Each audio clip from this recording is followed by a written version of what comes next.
Hey, what's up? This is Joe.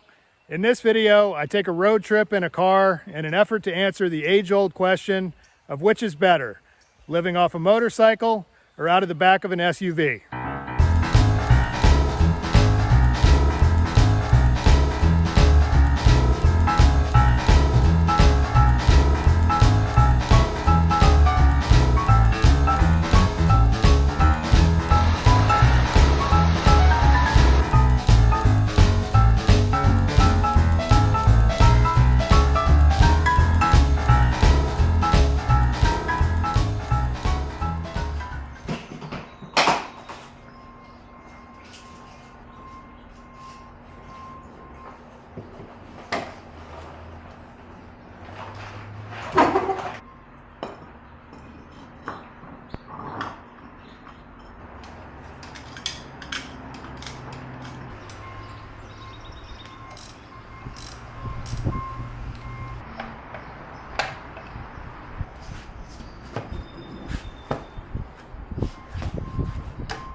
All right, so I'm back home in Virginia and getting ready to head back down to Asheville to get a new tire put on that front wheel. So instead of taking my motorcycle, I am borrowing this SUV, living on my motorcycle. The fact is, I can get in and out of a lot of places that something like this just can't get to.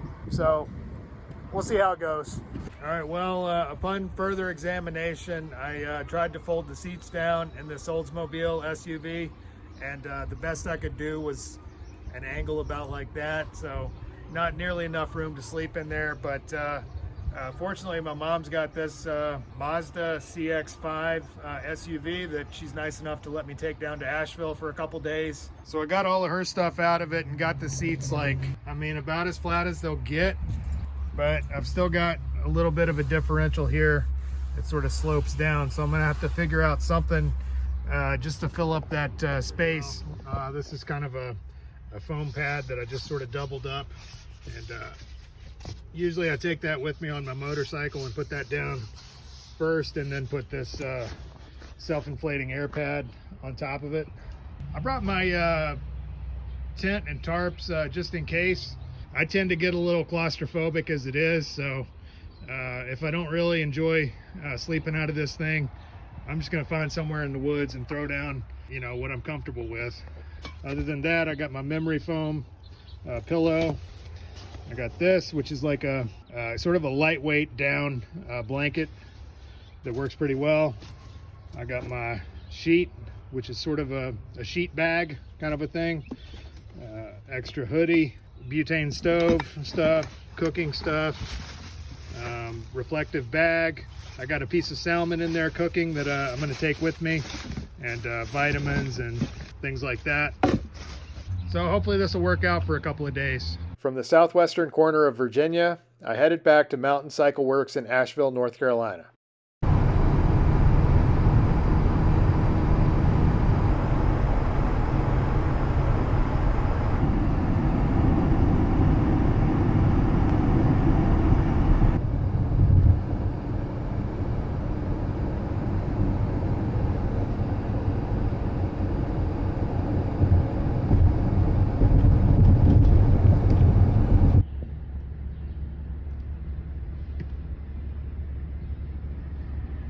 All right, about 50 miles or so away from Mountain Cycleworks, just hanging out here at this rest area, eating the salmon that I cooked up earlier.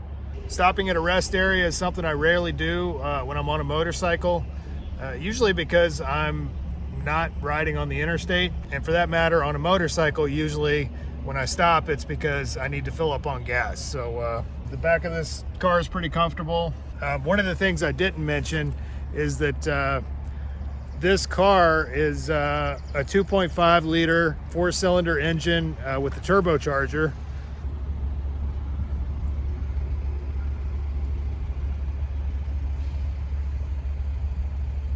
So, I mean, it's getting pretty good power for a 4-cylinder. One of the cool things about doing a car, if you're on the road, you get tired, you know, you got a bed right there, you can get an hour of sleep or whatever, just pull it over. When I got to the shop, I took advantage of Scotty still being there to have him swap out my tire.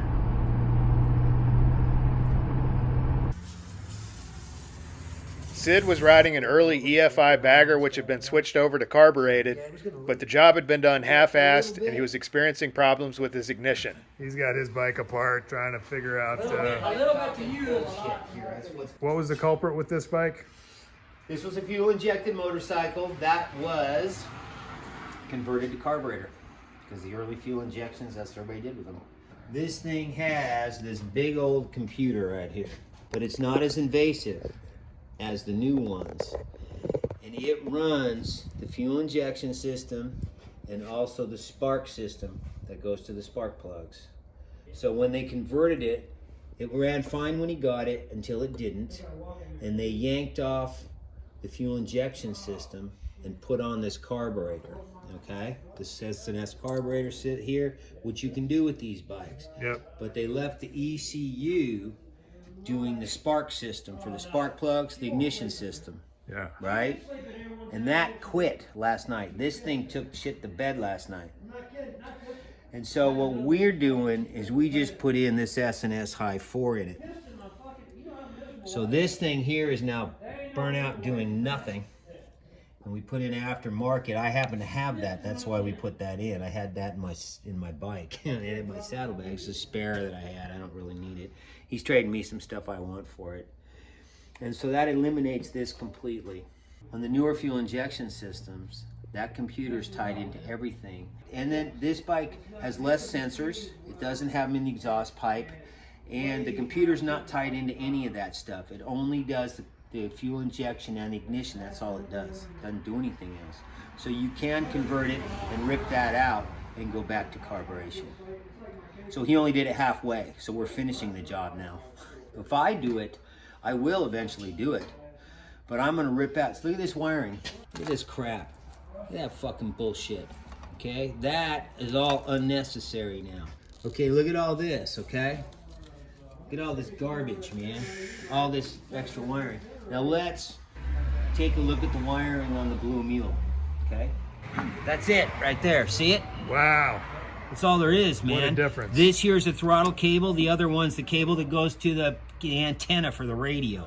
That's all there is right there. Damn, simplicity. This one, if the ignition goes like his went, that's it right there. That's the stock system with the plug. Okay. I would have simply, when we pulled in here last night, pulled the spare one of these out of the saddlebags, plugged it in here and started the fucker up and pulled it in here. I wouldn't be ripping the bike apart. That's all it takes, man. All right, so I had, you know, an okay night sleeping in there. There's not really a lot of room to kind of stretch out and stuff. It got down to about 50 degrees, you know, a little chillier than what I was prepared for. So I am getting packed up, you know, what little packing I actually have to do. There's a J&P Cycles store in Pigeon Forge, and wanted to go there and pick up a couple of things.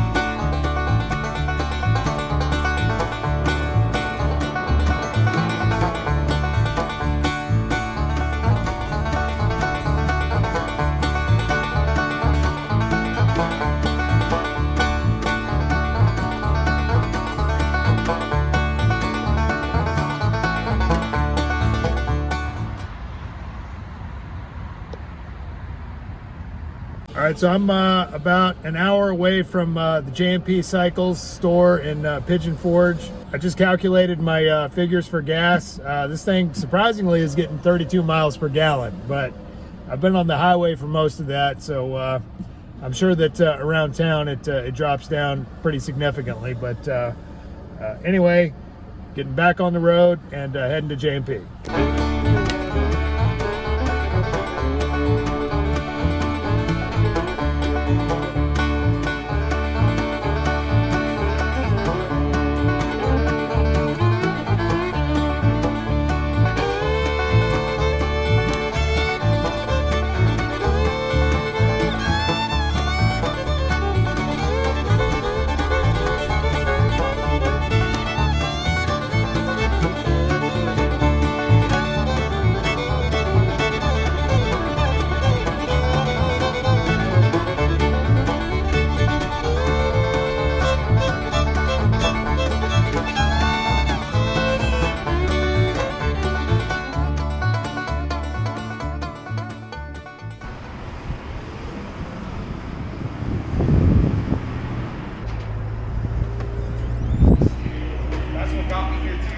What's that?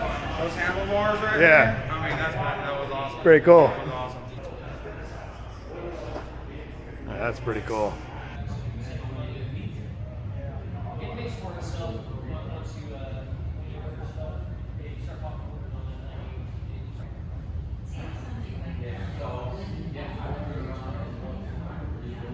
All right, so as far as I can tell, this is a really nice store. There's a couple of things I'm looking for, kind of pricing, maybe a new helmet and a good pair of boots. Like a few months ago, when I was riding down to Daytona, I had a low-speed spill and kind of messed up my ankle. So, and then of course you have Moto Giant, who just had part of his leg amputated. You know, that's kind of got me thinking, you know, maybe I should invest in sort of a better pair of boots with a little more ankle support. The boots that I have are really nice Wolverines, like work boots, but they just got nothing at all on the ankle. So just kind of looking around, maybe wanting to beef it up and kind of stabilize my ankle, as well as get something that might be, you know, a little more durable. All right, so they don't seem to have the boots that I was looking for, but I'm just kind of checking out a couple other things. This is Street and Steel, kind of the budget boot. It does have a little bit of ankle support right there, but as you can see, it's really got nothing on the Achilles. Let's see, this is a Re-X boot. This is a little bit better. It's got some armor on the sides right there, sort of a cup that the ankle fits into. Those are basically the same. This is a little more rigid in the ankle. This might be something to look into.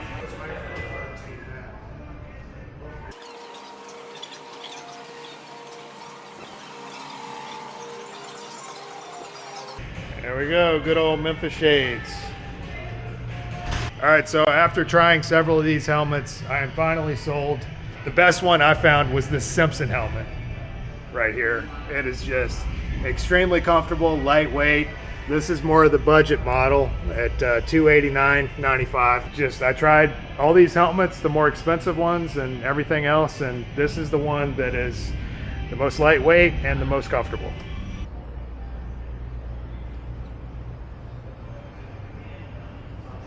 All right, so just got my helmet. This is a really cool store, man. Definitely worth checking out if you're in this area. Wasn't able to find the boots that I wanted, but I was able to get a better idea of the size that I'm looking for. So I might just hold off until Sturgis, or maybe I'll try to order them.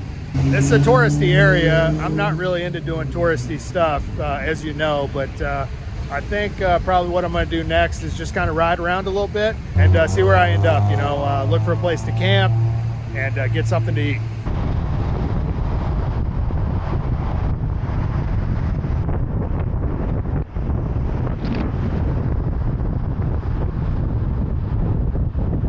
After finishing up at J&P, I stopped at the grocery store and headed northeast toward Bristol. There, I made a right onto a narrow back road leading into the mountains to try and look for a place to make camp.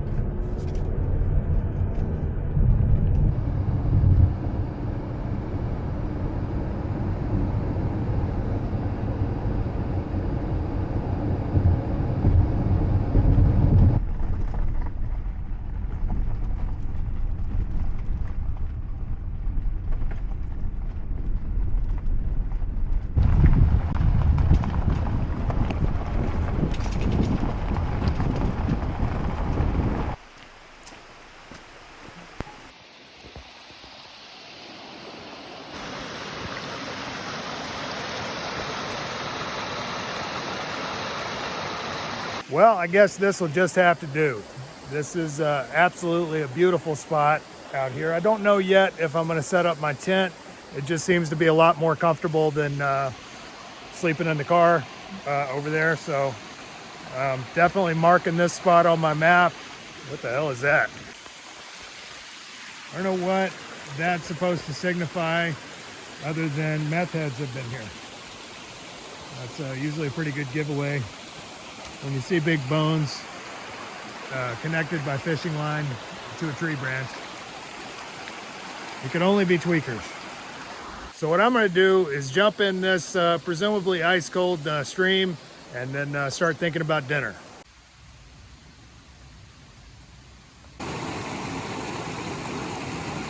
This place is apparently completely free, but yeah, right here looks good. Nice little pool. Big enough for a swim.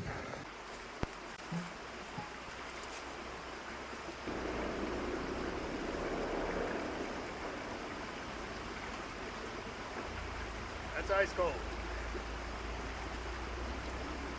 I haven't done this in a while.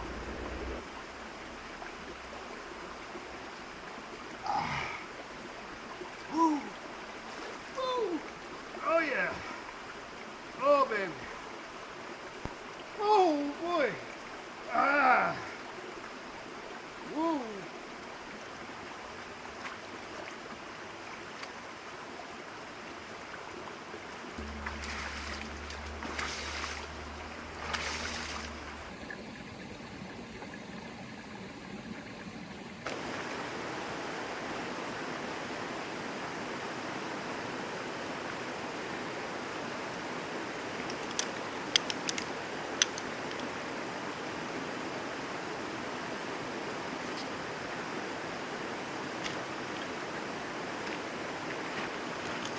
All right, so for dinner, I got these couple of kind of thin cut New York strips that I picked up.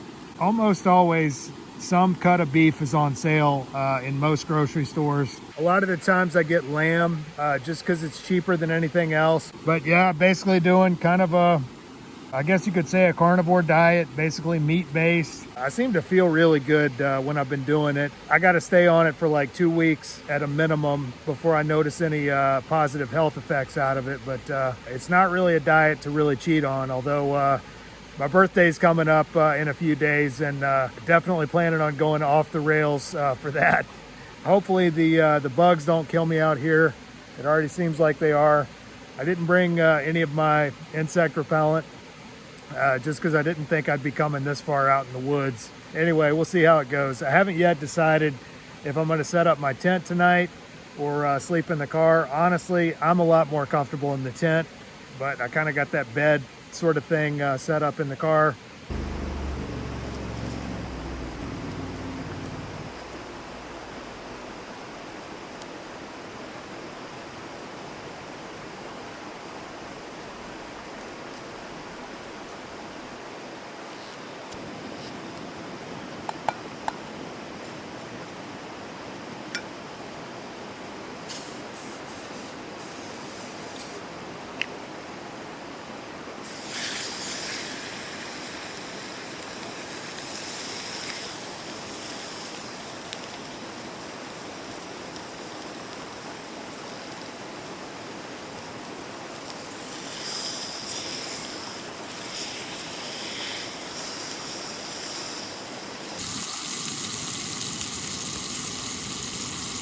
All right, so I'm gonna do something that's kind of like a hot sauce review, except it's a mushroom ketchup review. Yeah, I just picked this up recently. This is appears to be an English creation. They've been using it since the Victorian era.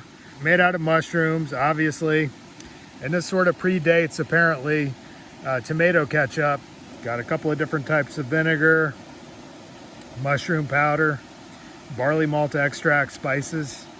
So I'm just gonna pour just a taste into this cap.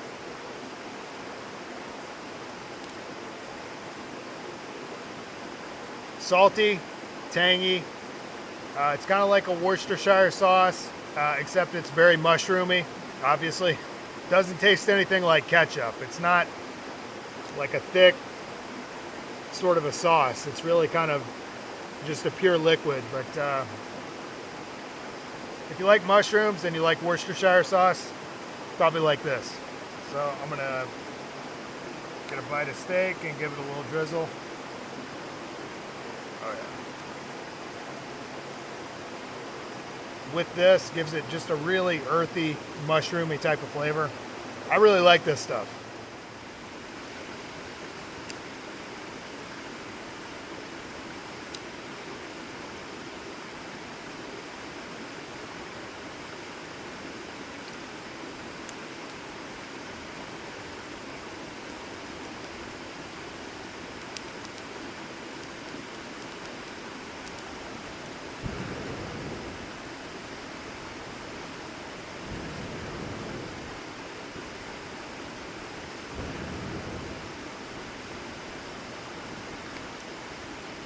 Part of the challenge of camping in a car is getting it relatively level. So like I said, it sort of slopes upward with the way the back seat is folded down. So parking it at a slant downhill kind of more or less levels it out that way. So yeah, I think I'm gonna give this another chance tonight and just see how it does. So there's a couple of things that sort of come to mind as far as kind of boondocking in a vehicle versus a motorcycle. For me, I find it kind of frustrating in this SUV to not really be able to see around me as much as I would be on a motorcycle. Whereas like on a motorcycle, it's like I can see how far I have to the ledge. I feel like I have more control over a bike. A car just kind of feels really sort of cumbersome and unwieldy. Whereas a motorcycle is just a lot easier to control. You know, it might be different if I was in a four-wheel drive and doing roads like this all the time.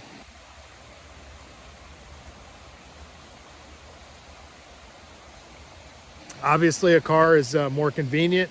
Theoretically, if you had a good bed created inside of it, you can just leave everything set up. Only thing I set up really was that chair and my cooking stuff, which was nothing really. It's a lot more boring taking road trips in a car, as you might expect. It's like the saying goes, when you take a road trip in a car, you're watching a movie. When you take a road trip on a motorcycle, you're in the movie. I don't know if I can figure out a way to kind of do the best of both worlds and maybe do something like a transit van or something that I could put a bike into. It's just the gas mileage is kind of a lot to swallow. I sort of look at everything in terms of how much is this costing me per year. My current bike, the NC750X, you know, I'm getting an average of about 63 miles per gallon versus this, which is 32, which is still good. But it's a total kick in the balls every time I fill that thing up, man. It's just like, oh, geez.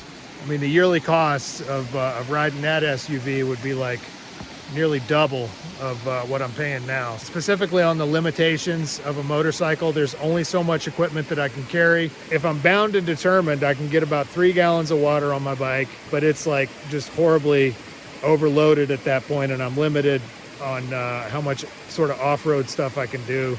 One of the other advantages of the car is, you know, theoretically I could carry a ridiculous amount of water, get like a 2-burner stove, and then I could do some serious like Vagabond gourmet type of cooking out here and carry some more kind of kitchen implements and things like that. So, I mean, obviously for me, I think it's more fun taking road trips on a motorcycle.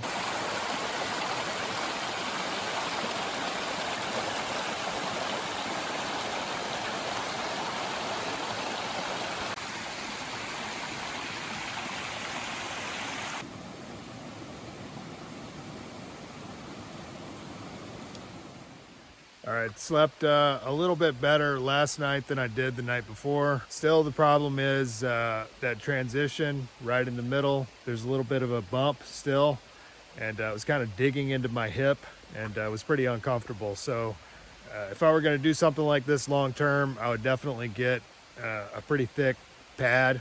You know, it was relatively level the way I got it. So not much to pack up, really. Everything's already pretty much packed up. So I'm heading back home to Virginia and put that front wheel on.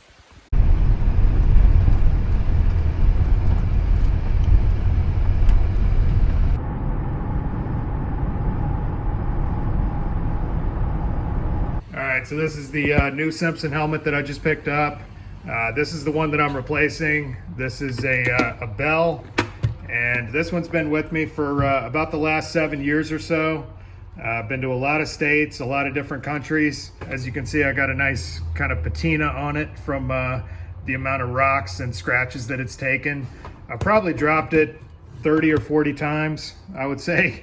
At any rate, I figured it was about time. This latch hasn't worked in a long time, so it was about ready for a replacement. As I said, I'm really impressed with this Simpson helmet. I'm not sponsored by them in any way, but certainly if you're interested in a helmet, you could do worse than going to J&P Cycles in Pigeon Forge and trying on some of their helmets.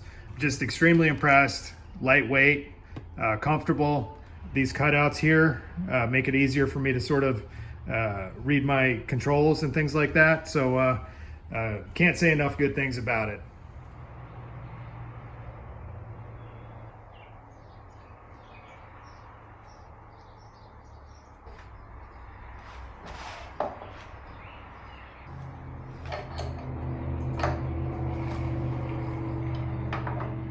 All right, so that just about wraps her up for my car vagabonding experience. Like I said, it's definitely a lot more convenient than living off the back of a motorcycle. You got a lot more storage area. If you get caught in some really nasty weather, you got a roof over your head. Maybe in the future at some point I might look into it. But for now, I just got my front wheel on there, and I'm dying to go for a ride.